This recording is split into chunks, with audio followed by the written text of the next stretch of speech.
The fastest way to go from becoming a good piano player to becoming a great piano player is to develop control at the piano. So I'm talking about control as it pertains to dynamics. So if you're a beginner, you might be going, what on earth is she talking about? I'm going to show you, and then I'm going to show you how you can develop this skill using a really simple exercise. So what I'm talking about when I say control and dynamics has to do with volume. So if I were to take a song like, I don't know, Let Her Go, and play it all at the same volume,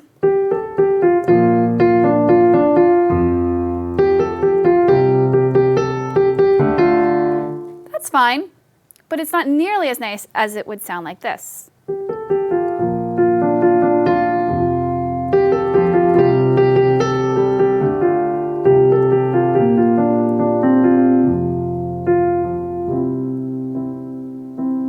There's way more volume differential in there. I was kind of loud and then quiet and then I kind of swelled and then I kind of chilled out.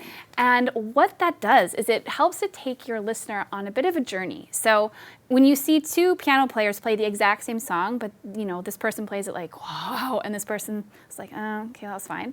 That's usually the difference. So how you can develop the ability to play at a variety of volumes so you can infuse your performances with that kind of magic is to simply practice it. So I like to use the 5-tone scale. So even if you are just a beginner, you can do this. You're going to place your hands in C position, and we're going to be working with just the notes that fall underneath our fingers. So the first thing that you want to do is figure out the full range of volume that you can get out of your instrument. So what I mean is, what's the quietest you can play without actually not playing? So you're going to practice this. You're going to play as softly as you can. And it's surprisingly way more difficult than you think. And then you're going to develop a little more weight in your hands. You're going to start to build this control, and you're going to see if you can be just this much louder.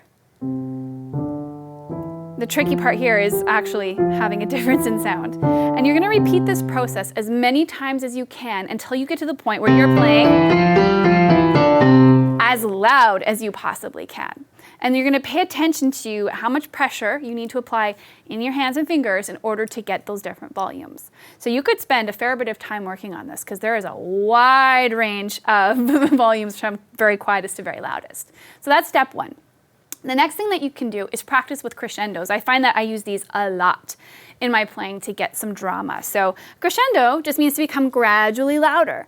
So again, you can use the 5-tone scale, start as softly as you can, building to your loudest volume. And in this scenario, once again, there's a whole bunch of different sort of volume ranges you can work with. You could start, at medium loud, and work to very loud, or you could start at very quiet and only get as loud as medium loud. Changing this up is really going to give you versatility as a piano player. Then the final way to work on this is to practice with a crescendo and then a decrescendo. And this one's my favorite because I feel like it really kind of brings you somewhere and then sets you back down. So you start quiet. That was a very obvious one. You become loud at the top, and then you gradually decrease in the volume. That's the decrescendo part. And then practice kind of fading into the distance toward the end. So it's a really basic and simple way to approach playing at a variety of volumes, but by developing the control in your hands to create this variety of volumes, you're going to do yourself a huge favor when it comes to performances because you're going to have the ability to color your songs with all these different volumes, which will create drama and take your playing from being good to great. So have fun practicing this, and we'll see you around.